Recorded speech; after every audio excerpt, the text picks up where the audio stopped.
యెహోషువ గ్రంథము 5వ అధ్యాయము.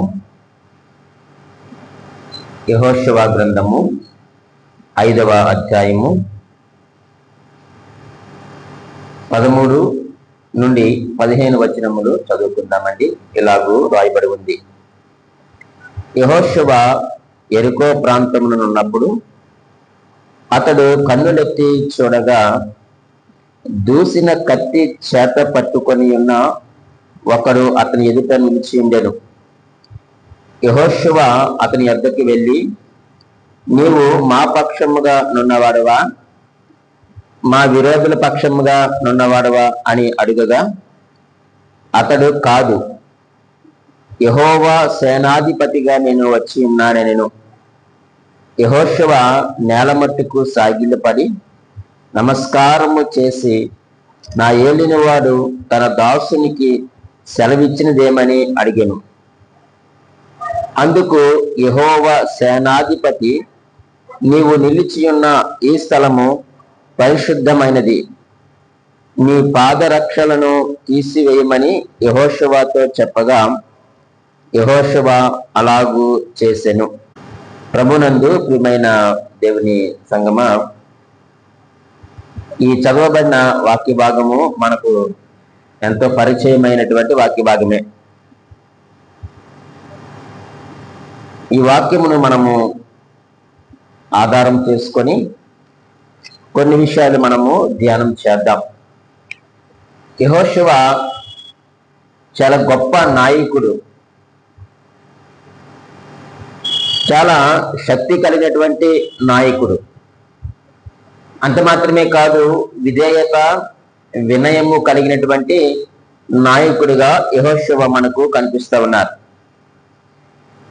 ఈ వచనాలు 3 వచనాలు మనము ధ్యానం చేస్తూ ఉన్నప్పుడు వాటికి ఒక మంచి పేరు మనం పెట్టుకోవచ్చు.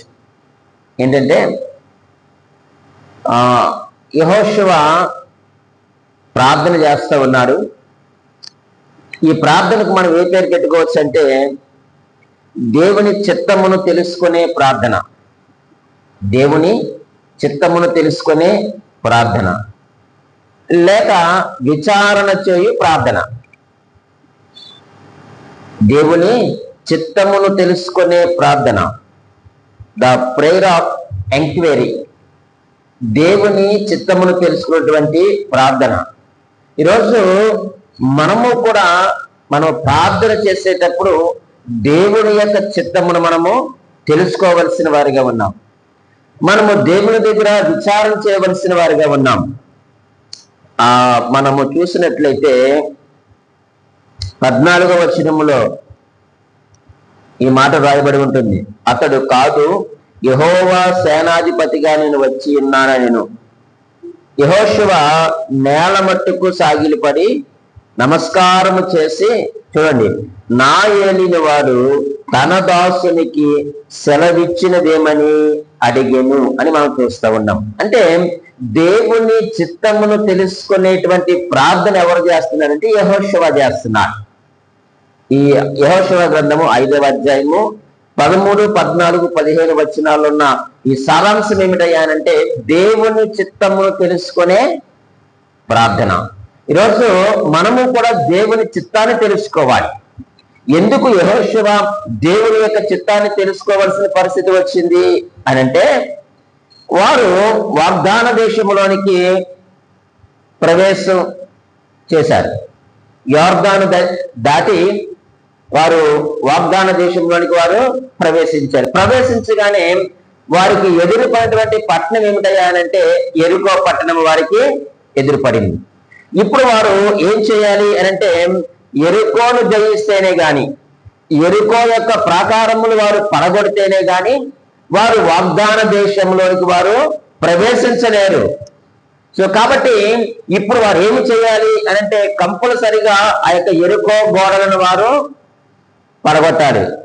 మరి పడగొట్టాలి అనంటే అది యెహోషువ యొక్క జ్ఞానముతోనో, యెహోషువ యొక్క బలముతోనో, ఆయన యొక్క ఆలోచనతోనో వారు యెరికో ప్రాకారములను వారు పడగొట్టలేరు. ఇప్పుడు దేవుని యొక్క చిత్తాన్ని తెలుసుకుంటున్నాడు. ఆ దేవుని చిత్తాన్ని తెలుసుకునే ముందు వారు ఎక్కడ దిగారు అని అంటే, వారు గిల్గాలు అనేటువంటి స్థలంలోని వారు దిగినట్లుగా మనం పై వచనాల్లో మనం చూస్తాం.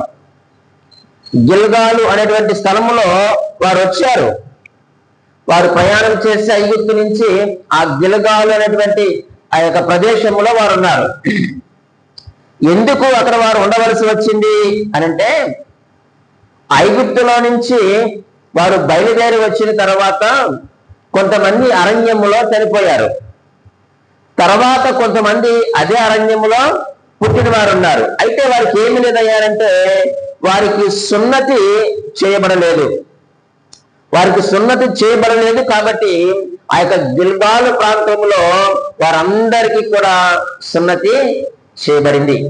అక్కడ ఒక మంచి మాట ఉంటుంది. గిల్గాలు అనేటువంటి మాటకు పుట్టినట్లు ఏమి ఇచ్చాడంటే 9వ వచనంలో చివరి ఉంటుంది ఆ మాట.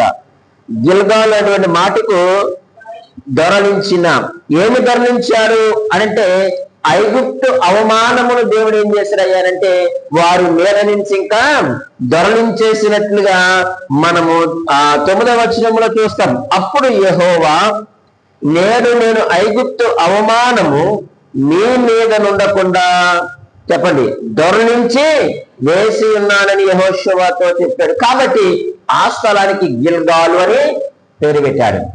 ఇప్పుడు ఐగుప్తు యొక్క అవమానం ఏమైపోయింది? దొరలించబడింది. ఇక ఐగుప్తు యొక్క అవమానము లేదు, ఐగుప్తు యొక్క బానిసత్వము లేదు, ఆ యొక్క ఆలోచనలు కొరకు వారిలో లేవు. వారు సున్నతి చేయబడి దేవుని జనాంగముగా, అలాగే దేవుని యొక్క సొత్తుగా, వాగ్దాన ప్రజలుగా వారు సున్నతి ద్వారా వారు చేయబడ్డారు. ఇప్పుడు అంతా బాగుంది. వారు యెరికోని జయించాలి.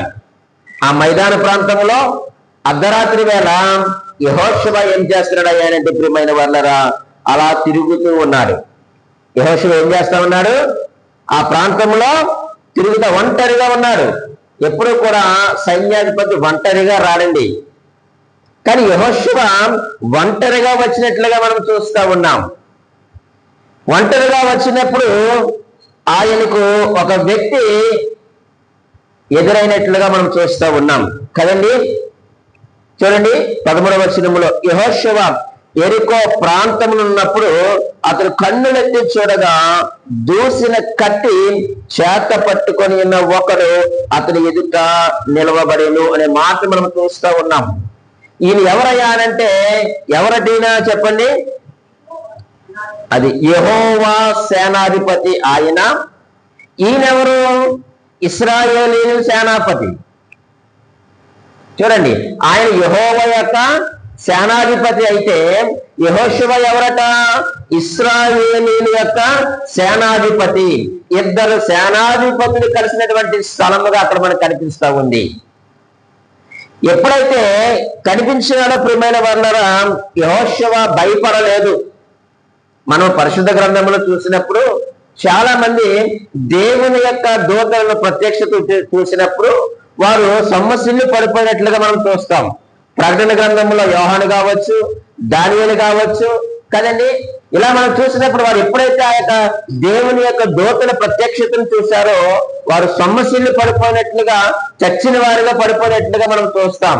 కానీ అదేటో ప్రియమైన వాళ్ళరా, యెహోషువ అలా పడిపోలేదు. అర్ధరాత్రి వేళ ఆ యొక్క మైదాన ప్రాంతంలో ఒక్కడే ఉన్నారు. ఒక భయంకరమైనటువంటి ఆజానుభావుడు కదండి. దూసిన కత్తి చేత పట్టుకొని వచ్చినప్పుడు ఆ సమయంలో ఎవరైనా సరే ఏమైపోతాం చెప్పండి? భయపడిపోతాం. కానీ ప్రియమైన దేవుని సంగమా, ఇక్కడ యెహోషువ ఎంత మాత్రమునో భయపడలేదు. నాకు ఇక్కడ ఒక మాట చాలా బాగా అర్థమైందండి. వాస్తవానికి యెహోషువ కత్తి దూసి లేడు. యెహోషువ దగ్గర కత్తి ఉంది, కానీ అది చేత పట్టుకొని లేడు. కానీ ఎవరైతే దేవుని పక్షమునటువంటి సేనాధిపతి ఉన్నాడో ఆయన యొక్క చేతిలో కత్తి ఉంది, దూసిన కత్తి ఆయన పట్టుకున్నాడు. అంటే ఇక్కడ మనం ఆలోచన చేస్తా ఉన్నప్పుడు ప్రియమైన, ఒకవేళ అతను శత్రువు అనుకోండి, ఏం చేస్తాడు? కత్తితో చంపేసే అవకాశం ఉంది. కానీ యెహోషువ దగ్గర కత్తి ఉంది, కానీ అది వరలో పెట్టుకొని ఉన్నాడు. కానీ ప్రియమైన దేవుని సంఘం ఆలోచన చెయ్యండి, ఆయన భయపడలేదు. ఎందుకు భయపడలేదు అంటే ఎప్పుడైతే మనము దేవునితో సహవాసం కలిగి ఉంటామో, దేవునితో సత్సంబంధాలు కలిగి ఉంటామో, దేవుని చిత్తానుసారముగా మనం జీవిస్తూ ఉంటామో, అటువంటి వ్యక్తుల్లో ఏముండదు అంటే భయము ఉండదు. ప్రియమైన వాళ్ళారా, అసలు అధైర్యం అనేటువంటిది వారిలో ఉండదు. దేవునికి దగ్గరగా ఉన్నటువంటి బిడ్డల్లో వారి యొక్క హృదయంలో ఏముంటుందంటే ధైర్యం ఉంటుందండి. వారిద్దరూ కూడా ఎదురుపడ్డారు, కలుసుకున్నారు. నాకు అనిపిస్తూ ఉంటుంది, దేవుని యొక్క సేనాధిపతి యుద్ధం చేయడానికి సిద్ధంగా ఉన్నాడు, కానీ యెహోషువ ఇంకా సిద్ధంగా లేడు. ఒకవేళ సిద్ధంగా ఉండి ఉంటే ఆయన కూడా కత్తి దూసి ఉండేవాడు, కానీ ఆయన కత్తి దూసి లేడు. ఈరోజు ఈ సేనాధిపతి ఎవరయ్యారంటే మన ప్రభువైన యేసుక్రీస్తు వారు. ఆయన మన పక్షమునున్నాడు. అందుకే యుద్ధము యెహోవాదే, యుద్ధము యెహోవాదే. యేసుక్రీస్తు వారు ఆయన యొక్క ప్రత్యక్షతను యెహోషువ చూస్తూ ఉన్నారు. వాస్తవానికి ఇటువంటి భక్తులు కానీ ప్రవక్తలు కానీ దేవుని యొక్క దూతల ముందు సాష్టాంగ పడినప్పుడు, యెహోషువ సాష్టాంగ పడినట్టు అక్కడ రాసి ఉంది. అలా సాష్టాంగ పడినప్పుడు వారు అంటారు, అయ్యా మీరు మాకు నమస్కరించొద్దు, మేము కూడా మీలాంటి వారమని సంబోధించారు. కానీ ఇక్కడ ఈ సేనాధిపతి ఆ మాట మాట్లాడలేదు. నువ్వు నాకు నమస్కరించొద్దు, నేను నీ వంటి వాడిని అని అక్కడ మాట్లాడలేదు. ఆయన మాట్లాడలేదు అని అంటే అర్థం ఏంటయ్యారంటే ఆయన యొక్క నమస్కారాన్ని ఆయన తిరస్కరించకుండా స్వీకరించారంటే ఆయన సాక్షాత్తు ప్రభువైన యేసుక్రీస్తు వారే. ఈరోజు మన పక్షమున కూడా ఒక సేనాధిపతి ఉన్నారు. ఆయన 2000 సంవత్సరాల క్రితమే ఆయన శిలువపై మీ కొరకు ప్రాణం పెట్టినటువంటి సేనాధిపతి ఈ రోజు న్యాయాధిపతిగా, సేనాధిపతిగా, కత్తి దూసినటువంటి సేనాధిపతిగా, రారాజుగా ఆయన మన పక్షమున నిలబడి ఉన్నాడు. ఈ రోజు నీ ఎదురుగా ఎరికో గోడ లాంటి సమస్యల్ని కొండొచ్చుగాక, ఎరికో గోడ లాంటి ఇబ్బందుల్ని కొండొచ్చుగాక, అటువంటి ఎరుకో గోడ లాంటి సవాళ్ళకి ఎదురవచ్చుగాక. వాటన్నిటి నుంచి మనకు విడుదల లేక వాటిని జయించడానికి మన పక్షములు ఎవరున్నారయ్యారంటే మన ప్రభువైన యేసుక్రీస్తు వారు అనేటువంటి సేనాధిపతి మన పక్షమున ఉన్నాడు. ఆయన కత్తి దూసి ఉన్నాడు. ఒకవేళ నువ్వు ఇంకా యుద్ధం చేయడానికి నువ్వు కత్తి దూరకపోవచ్చు గాక, యుద్ధానికి వెళ్ళాలని ఆశ ఉంది, ఆలోచన ఉంది, కానీ నువ్వు కత్తి దూసి ఉండకపోవచ్చు. కానీ ఆయన మన పక్షమున ప్రియమైన వాళ్ళరా కత్తి దూసి మన పక్షమున ఆయన నిలబడతా ఉన్నాడు. ఆయన ఎంత గొప్ప ధన్యత ప్రియమైన వాళ్ళరా. యెహోషువకు చక్కని దైవ ప్రత్యక్షత దొరికింది. అక్కడ చూసిన వెంటనే ఆయన ఏమన్నాడు చెప్పండి, నీవెవరి పక్షము అని అడుగుతున్నాడు కదండి. ఆయన ఏమన్నాడు, నీవెవరి మా పక్షములు ఉన్నావా, మా విరోధుల పక్షములు ఉన్నావా అని అడుగగా అనేటువంటి మాట మనం చూస్తూ ఉన్నాం. నీవెవరి పక్షములున్నావు? కానీ ఆ యొక్క సేనాధిపతి ఏమన్నాడు చెప్పండి, కాదు నేను యెహోవా సేనాధిపతిగా వచ్చి ఉన్నాను. ఈరోజు మరి ఎవరి పక్షమున ఉంటున్నాము ఆలోచించేయండి ఒకసారి. ఎందుకు ఆయన మరి నేను దేవుని పక్షమున ఉన్నాను అంటున్నాడు? ఈరోజు మనము దేవుని పక్షమున ఉండవలసిన వారిగా మనం ఉన్నాం. ఆయన ఎంత చక్కని మాట ప్రియమైన వాళ్ళారా, నేను నీ పక్షము కాదు, నీ శత్రువుల పక్షము కాదు, నేను దేవుని పక్షమున ఉన్నవాడును అని సేనాధిపతి చాలా స్పష్టంగా మాట్లాడుతూ ఉన్నాడు. ఈరోజు మనము దేవునికి అవిధేయుడిగా కనుక జీవిస్తే మన సేనాధిపతి మన పక్షమున ఉండడు. అది మనం గుర్తు పెట్టుకోవలసిన అవసరం ఉంది. మనము దేవునికి అవిధేయత కనపరిచిన, దేవునికి మనము దూరంగా ఉన్నా ఆయన మన పక్షములు ఉండేటువంటి వాడు కాదు. ఏమండి, వారు అరణ్యములో ప్రయాణమై వచ్చినప్పుడు ఎన్ని మార్లు ఆయన పక్షములు ఉండలేదండి ఆయన కదండి. అలాగే ఎన్నో మార్లు వారు యుద్ధాలు చేసినప్పుడు కూడా వారి పక్షంలో ఉన్నాడు, వారి యొక్క ప్రయాణంలో ఉన్నాడు. వారి యుద్ధాల్లో దేవుడు చాలా సార్లు తోడుగా ఉన్నాడు, కానీ కొన్ని మార్లు వారికి శత్రువుగా కూడా ఉన్నాడు. కొన్ని మార్లు దేవుని ప్రజలకు ఆయన వ్యతిరేకంగా ఉన్నాడు. కారణం ఏమిటి అనంటే మనము దేవునికి అవిధేయతను ఎప్పుడైతే కనపరుస్తామో, దేవునికి ఎప్పుడైతే మనము దూరం అయిపోతామో ఆయన మన పక్షం ఉండేవాడు కాదు. ఆయన దేవుని పక్షమే ఎప్పుడూ కూడా. అయితే మనం ఎప్పుడైతే దేవుని పక్షమున ఉంటామో ఆయన మన పక్షమున ఉంటాడు. ఉండి మన పక్షమున ఆయన యుద్ధం చేస్తాడు. ఆయన మన పక్షము నుండి యుద్ధం చేస్తాడు ఆయన. కాబట్టి ప్రియమైన దేవుని సంగమా, మనము ప్రార్థించినప్పుడు ఎప్పుడు కూడా దేవుని చిత్తమును తెలుసుకునే ప్రార్థన మనము చేయవలసిన అవసరం ఉంది. అక్కడ యెహోషువ అదే చేస్తా ఉన్నాడు, దేవుని చిత్తాన్ని తెలుసుకుంటున్నాడు. నా ఏలిన వాడు తన దాసుడికి సెలవిచ్చినది ఏమని అడిగాడు. ఈరోజు మనం ఉదయం లేచిందంటే దేవునికి ప్రార్థన ఏం చేస్తాం చెప్పండి? ప్రభువా, నువ్వు రాత్రంతా కాచి కాపాడావు, ఇప్పుడు కూడా కాచి కాపాడు కదా. మా పిల్లలు స్కూల్కి వెళ్తున్నారు, కాలేజీకి వెళ్తున్నారు, వారికి భద్రత ఇయ్యి, కాపుదల ఇయ్యి, వారికి జ్ఞానం ఇయ్యి. ఇది అంటే మనం అన్ని కూడా దేవుడు చేసే పనులే చెప్తాం, మనం ప్రార్థన చేస్తాం కదండి. కానీ ప్రియమైన వాళ్ళారా, ఆయన అంటున్నాడు, ఎంత చక్కని మాట అండి, నా ఏలిన వాడు తన దాసునికి సెలవిచ్చింది ఏమిటి? నేనేం చేయమని చెప్తున్నాడు ఆయన? చూసారా ప్రియమైన వాళ్ళారా? అసలు ఆయన అడగాల, అయ్యా మేము దాన్ని జయిస్తామంటావా, ఆ గోడ మేము పడగొట్టగలమంటావా, మా బలం సరిపోతుందని సేనాధిపతిని అడగాలి. కానీ యెహోషువ అలాగా అడగలేదు. నేను ఎప్పుడైతే దేవుని పక్షంలో ఉన్నాను అని అన్నాడో వెంటనే ఆయన ఏమన్నాడంటే, ఆయన ఏమన్నాడంటే ప్రియమైన వాళ్ళారా, నా ఏలిన వాడు తన దాసునికి ఏమి సెలవిచ్చాడు? ఇది దేవుని చిత్తమును తెలుసుకునేటువంటి ప్రార్థన. ఈరోజు మనం యేసుక్రీస్తు వారి యొక్క పాదాల దగ్గరికి మనం వెళ్ళినప్పుడు, ఆ యొక్క దేవుని పక్షం ఉన్నటువంటి ఆ యొక్క సేనాధిపతి దగ్గరికి మనం వెళ్ళినప్పుడు ఏమనగాలంటే, అయ్యా నాకు నా దేవుడు ఏమి సెలవిచ్చాడు, నేను ఈ రోజు ఏం చేయమని ఆయన నాకు సెలవిచ్చాడు అని మనం అడగవలసిన అవసరం ఉంది. కానీ మనం లేచిన తర్వాత మనం ఆయనకి డ్యూటీలు వేస్తూ ఉంటాం. దేవునికి ఆయన ఏం చేయాలో మనం ప్రార్థన చేస్తాం. కాదు ప్రియమైన వాళ్ళారా, మనం ఏమి చెయ్యాలో ఆయన దగ్గర మనం అడగవలసిన అవసరం ఉంది. విచారణ చేయు ప్రార్థన, అది దేవుని చిత్తమును తెలుసుకునేటువంటి ప్రార్థన. చూడండి, 57వ కీర్తన మొదటి వచనంలో ఒక మంచి మాట ఉంటుంది.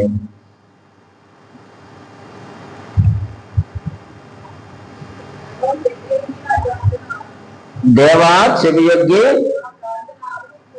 57వ కీర్తన మొదటి వచనం, నన్ను కరుణింపుము దేవా, నన్ను కరుణింపుము, నేను నీ శరణ తెచ్చి ఉన్నాను.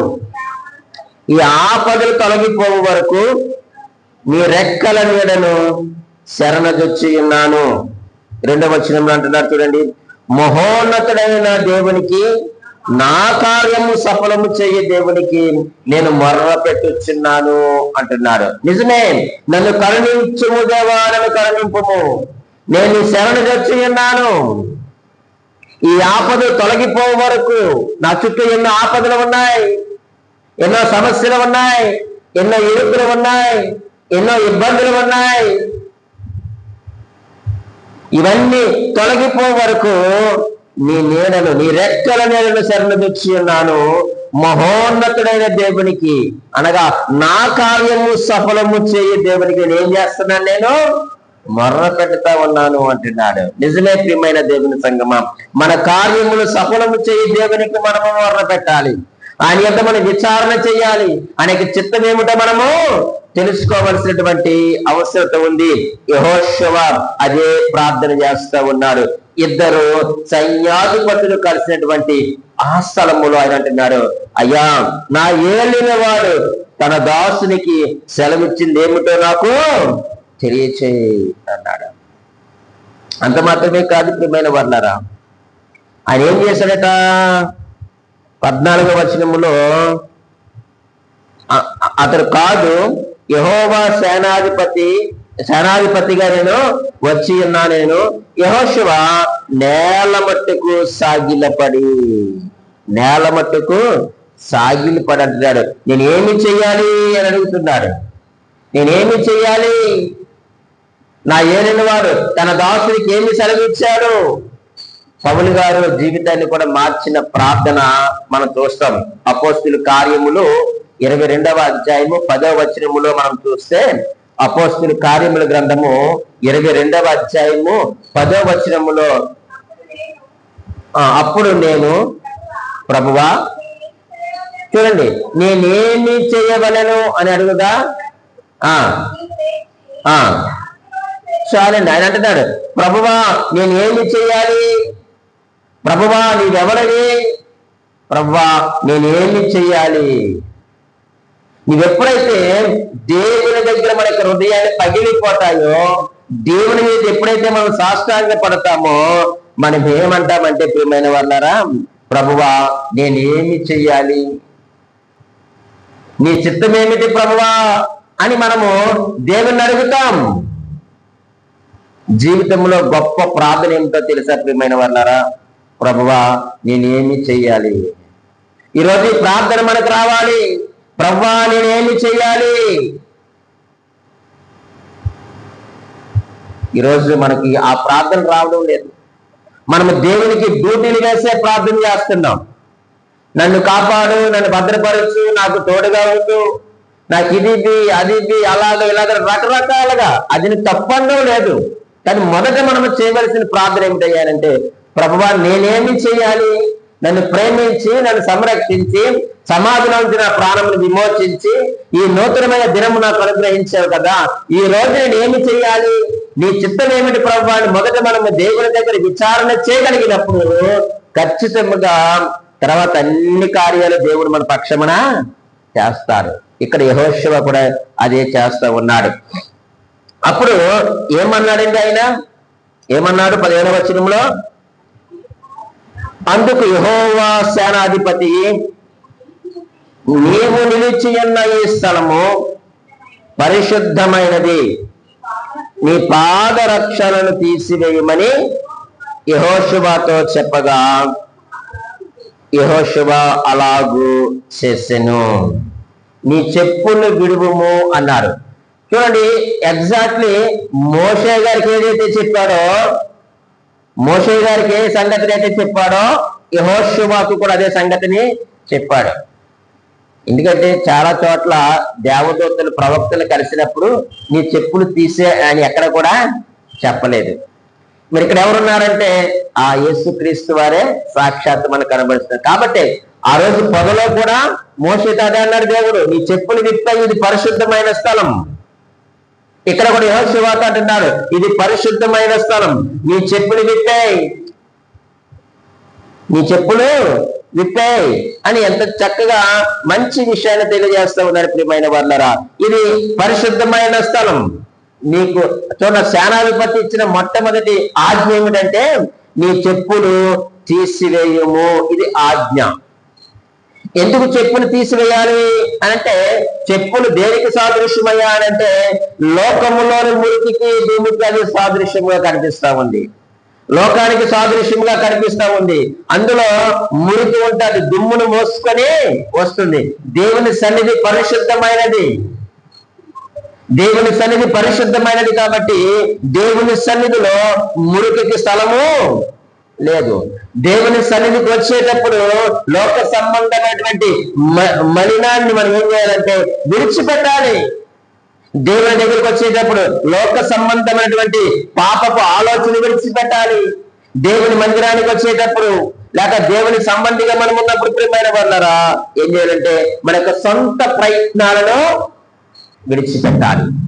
యెహోషువతో అదే మాట్లాడుతూ ఉన్నాడు, యెహోషువ నీ చెప్పులు తీసివేసే, వాటికి మురికి ఉంది, ఇది పరిశుద్ధమైన స్థలం.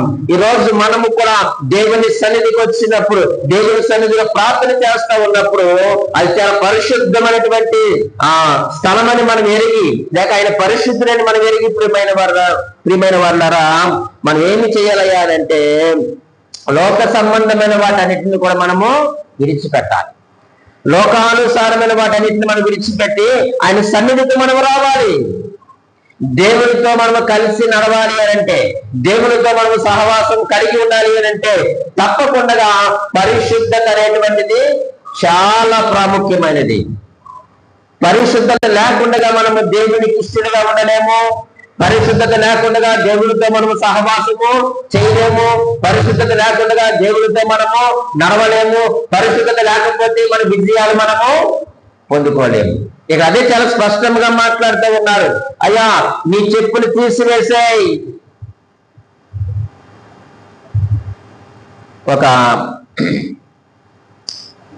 ఒక గొప్ప భక్తుడు మార్టిన్ లాయిడ్ జోన్స్ అని ఇంగ్లాండ్ లో ఉంటాడు. ఆయన దగ్గర పనిచేసేటువంటి ఒక సేవకుడు చెప్పినటువంటి మాట ఏమిటంటే, ఈ వచనానికి మార్టిన్ లాయిడ్ జోన్స్ దగ్గర పనిచేసేటువంటి ఒక అసోసియేట్ పాస్టర్ గారు చెప్పిన మాట ఏంటంటే, యెహోషువ నీ చెప్పులతో వెళితే నీ యుద్ధంలో విజయాన్ని పొందలేవు, నీ చెప్పులు తీసివేసి నా చెప్పులు వేసుకొని వెళ్ళు అన్నాడంట దేవుడు.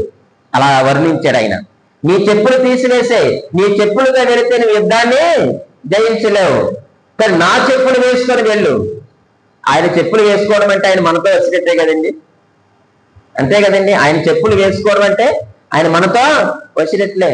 ఆయన అన్నాడు, నీ చెప్పులతో వెళ్తే నువ్వు యుద్ధాన్ని జయించలేవు, నీ విజయాన్ని పొందలేవు, కాబట్టి నీ చెప్పులు తీసేసి నా చెప్పులు వేసుకో అన్నాడంట దేవుడు. అంటే యెహోషువ నేను నీతో వస్తాను, నేను నీకు విజయాన్ని ఇస్తాను అన్నాడట.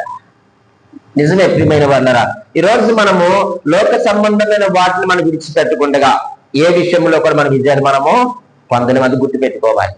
ఆయన పరిశుద్ధుడు కనుక ఆయన ఏదైతే కోరుతున్నారో, ఏదైతే ఆశిస్తున్నాడో ఆ స్థాయిలో మనం ఆయన దగ్గరకు రావాల్సిన వారిగా ఉన్నాం. అలా చెప్పిన వెంటనే యెహోషువ తన యొక్క చెప్పులు ఏం చేశారు చెప్పండి, తీసివేశాడు. తన యొక్క చెప్పులను తీసివేసి ఆ పరిశుద్ధ దేవుని దగ్గర తనకి విధేయతను కనపరిచినట్లుగా మనం చూస్తూ ఉన్నాం. ఎప్పుడైతే ఆ యొక్క మలినమైనవి, అపవిత్రమైనవి, లోక సంబంధమైన వాటిని విడిచిపెడతామో ఖచ్చితంగా దేవుడు మనకి ఏమి ఇస్తాడయ్యా అంటే విజయాలు ఇస్తాడు. అపవిత్రత ఉన్న చోట దేవుని కార్యాలు జరగవు, అది గుర్తుపెట్టుకోండి. మన యొక్క హృదయాల్లో కానీ, మన యొక్క కుటుంబాల్లో కానీ, మన యొక్క సంఘాల్లో కానీ, మన యొక్క సమాజంలో కానీ అపవిత్రత కానీ, లోక సంబంధమైనవి కానీ ఏమైనా మనలో ఉంటే అవి ఉన్న చోట ప్రియమైన వాళ్ళరా దేవుని యొక్క కార్యాలు అక్కడ జరగవు. ఎందుకు జరుగుతాయి? ఆయన పరిశుద్ధుడు, అక్కడేమో పాపం ఉంది. ఆయన నీతిమంతుడు, అక్కడేమో నీతి లేదు. ఆయన న్యాయవంతుడు, ఇక్కడేమో అన్యాయం ఉంది. ఇలాగుండగా ఎలాగో దేవుని యొక్క కార్యం జరుగుతుంది. కాబట్టి యెహోషువ దేవుని యొక్క పరిశుద్ధతను గౌరవించారు. అది అర్థమవుతుందండి. దేవుని యొక్క పరిశుద్ధతను యెహోషువ గౌరవించాడు, దేవుని యొక్క పరిశుద్ధతకు విలువనిచ్చాడు, దేవుని యొక్క మాటలకు ఆయన విలువనిచ్చి ఆయన ఇచ్చిన ఆజ్ఞకు లోబడ్డాడు. అదే కదా ఆజ్ఞ, నీ చెప్పులు తీసేయాలని అదే ఆజ్ఞ ఇచ్చాడు అక్కడ. ఆయన ఇచ్చినట్లుగానే ప్రియమైన వాళ్ళారా ఆ చెప్పులు తీసేసినట్లుగా మనం చూస్తా ఉన్నాం.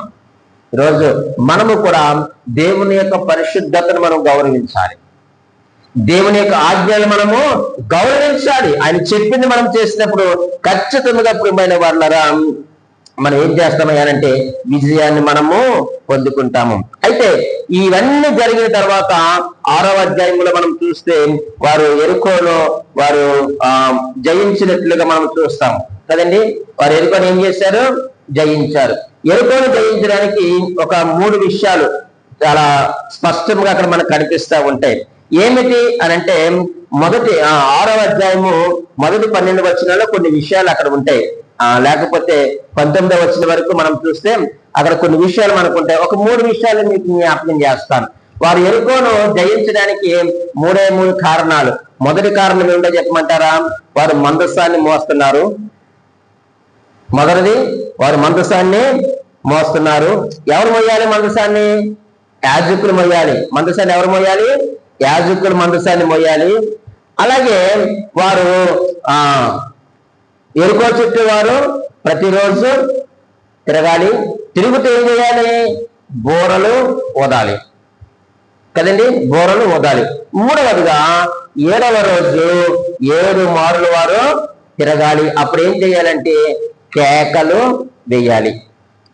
ఒకసారి మీరు పైకి చూస్తే ప్రియమైన వాళ్ళారా ఈరోజు మన విజయాన్ని పొందాలంటే ఇప్పుడు ఏం చేయాలి చెప్పండి? కేకలు వేయాలంటారా?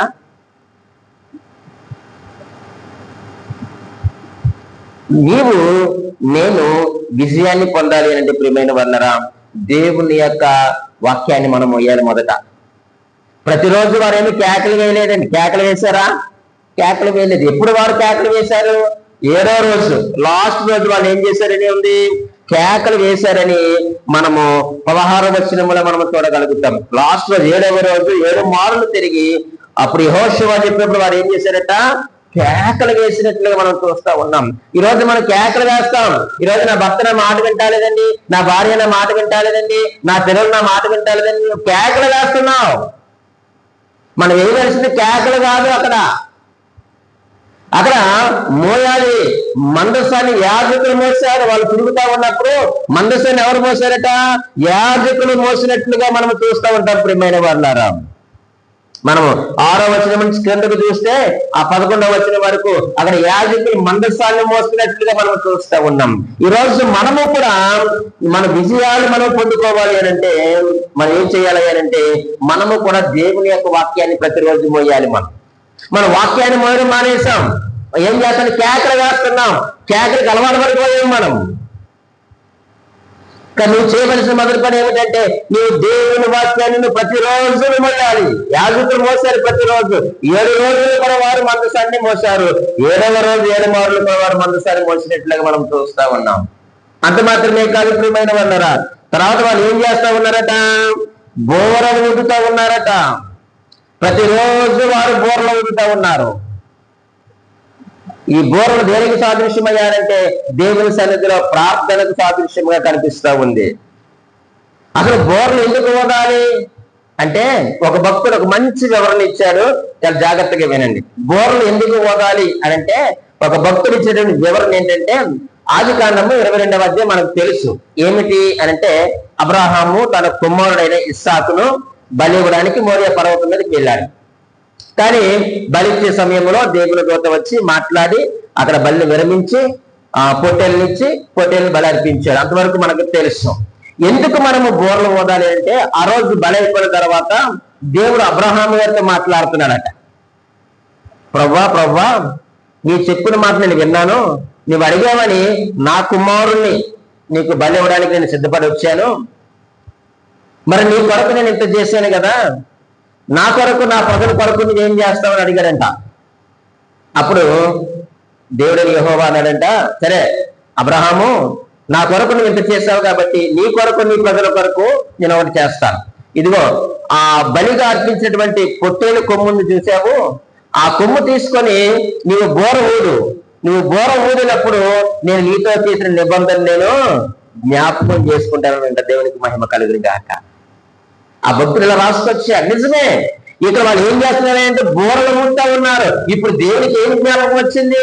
ఆ రోజు దేవుడు అబ్రహాము గారితో చేసిన వాగ్దానం జ్ఞాపకం వచ్చింది. అరే, అబ్రహాము గారికి వాగ్దానం చేశాను, వారు నా ప్రజలు, నా సొత్తు, నా స్వాస్థ్యమని దేవుని యొక్క బోర శబ్దం ద్వారా అబ్రహాము గారితో చేసిన వాగ్దానాన్ని జ్ఞాపకం చేసుకొని ఎరుకో గోడలు కూల్చివేస్తున్నాడు దేవుడు. ఈరోజు మన బోర్లు వదిలి వచ్చిందో దేవుని దగ్గర మనకి ఎప్పుడు చూసినా కేకలు కేకలు కేకలు. కొడుకుని తిట్ట, కూతుర్ని తిట్ట, భర్తను తిట్ట, భార్యని తిట్ట, ఇవే కేకలేస్తున్నావు. నా మాట వింటాను వినరు. నువ్వు కేకలు వేసినంత కాలం ఎవరు నీ మాట వినరు. నువ్వు కేకలు వేసినంత కాలం ఎవరు కూడా బాగుపడ్డావు. నువ్వేం చేయాలి అంటే నువ్వు మందస్సాన్ని మొయ్యి బోరలు ఊదు. దేవుడు నీ యొక్క ప్రార్థన వింటాడు. ప్రియమైన వాళ్ళారా, దేవుని ప్రార్థన వింటాడు. దేవుని వాక్యాన్ని ప్రతిరోజు మనం మొయ్యాలి. ఈ చరిత్ర అంతా కూడా ఈ అబ్రహాము దేవునితో మాట్లాడే చరిత్ర అంతా కూడా ఆ యొక్క యూదుల చరిత్ర ఉన్న విషయమే. మన బైబిల్లో లేదు, కానీ యూదుల చరిత్ర ఉన్నటువంటి విషయాన్ని మీకు జ్ఞాపకం చేస్తా ఉన్నాను. సో కాబట్టి ప్రియమైన దేవుని సంగమా, దేవుడు నీతో చేసిన నిబంధనలు జ్ఞాపకం చేసుకోవాలంటే మొదటిది వాక్యాన్ని నువ్వు మొయ్యి, రెండవదిగా నువ్వు ప్రార్థన చేయి. ఖచ్చితంగా దేవుడు మరి విజయాన్ని ఇవ్వలేదా? యెహోషువకు ఇచ్చాడు. యాజకులు చేయవలసిన పని యాజకులు చేశారు, వారు ప్రజలు చేయవలసిన పని ప్రజలు చేశారు. ఈ రోజు నువ్వు వాక్యాన్ని నువ్వు మోయగలిగితే, నువ్వు ప్రభు దగ్గర ప్రతిరోజు ప్రార్థన చేయగలిగితే ప్రియమైన వాళ్ళరా, తప్పకుండా ఆ ఎరుకో లాంటి సమస్యలను ఏం చేస్తారు చెప్పండి, మీరు జయిస్తాం. ఎరుకో లాంటి సమస్యలు అవి చాలా పెద్ద సమస్యలు కావచ్చు కాక, మన జీవితంలో చాలా పెద్ద సమస్యలు ఉండొచ్చు కాక, అది కుటుంబ సమస్య కావచ్చు, అనారోగ్య సమస్య కావచ్చు, లేకపోతే భవిష్యత్తుకు కూర్చున్నటువంటి భయం కూడా కావచ్చు. ఈ వాక్యం ద్వారా దేవుడు మనతో ఏం మాట్లాడుతున్నాడు అంటే యుద్ధము మీదే కాదు, యుద్ధము మీది కాదు. ఒకవేళ కత్తి దూసి ఉండకపోవచ్చు కాక, నువ్వు కత్తి దూయకపోయినా కత్తి దూసిన సేనాధిపతి ప్రభువైన యేసుక్రీస్తు వారిని ఆయన మన పక్షమున నిలబెట్టి ఉంటున్నాడు. ఆయన ఎప్పుడు కూడా మన సొంత మన యొక్క సమస్యలను మన యొక్క సొంత బలముతో మనం ఎప్పుడు కూడా జయించలేము. ఆయన సహాయం మనకు కావాలి. ఆయన సహాయం మీకు కావాలంటే దేవుని యొక్క వాక్యాన్ని మోయి. ఆయన సహాయం మనకు కావాలంటే మనం ప్రతిరోజు బూరలు ఊదాలి. యెహోషువ ఆయన యొక్క అధికారములకు ఒప్పుకున్నాడు, ఆయన చెప్పిన ఆజ్ఞకు లోబడ్డాడు. కాబట్టి యుద్ధం ఎవరిదో చెప్పండి? యెహోవాదే. ఈరోజు మనము కూడా మన యొక్క జీవితంలో ఆయన యొక్క అధికారానికి మనం ఒప్పుకోవాలి, యెహోషువ ఒప్పుకున్నట్లుగా. అప్పుడు ఖచ్చితంగా మన పక్షం ఆయన ఏం చేస్తాడు చెప్పండి? యుద్ధము చేస్తాడు. ఆయన మన పక్షము నిలవబడ్డాడు. మన పక్షము యుద్ధము నిలవబడ్డమే కాదండి, యుద్ధము కూడా ఆయన చేస్తూ ఉన్నాడు. ఈరోజు అయ్యో దేవుడు నా ప్రార్థన వెళ్ళలేదు అని నువ్వు బాధపడక, నువ్వు బాధపడినా పర్లేదు, కానీ నేను ఒక మాట చెప్పగలను నీకు. ఏంటంటే ప్రియమైన వాళ్ళారా, మొదట మనము దేవుని చిత్తానికి లోబడి జీవించాలి. అప్పుడు ఖచ్చితంగా దేవుడు ప్రార్థన వింటాడు. యెహోషువ ఆ సేనాధిపతి ఏదైతే చెప్పాడో చేశాడు, లోబడ్డాడు. దేవుని చిత్తం ఏమిటో తెలుసుకున్నాడు. కాబట్టి యెహోషువ లేక తన యొక్క ప్రజలకు దేవుడు ఏమిచ్చాడు చెప్పండి? విజయాన్ని ఇచ్చాడు. ఈరోజు మనము దేవుని చిత్తానికి లోబడి జీవిస్తున్నామో లేదో మనకు మనమే పరీక్ష చేసుకోవలసిన అవసరం ఉంది. అంత మాత్రమే కాదండి, అక్కడ మన యొక్క పరిశుద్ధతను మనం ఏం చేయాలి చెప్పండి? కాపాడుకోవాలి. పరిశుద్ధతను మనము కాపాడుకోవాలి. యెహోషువ కాపాడుకున్నాడు.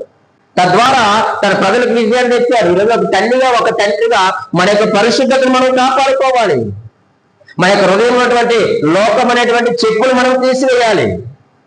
ఆ చెప్పులు తీసివేసి, లోకం అనేటువంటి చెప్పులు తీసివేసి ఆయన సన్నిధిలో మనం ఏం చేయాలి చెప్పండి?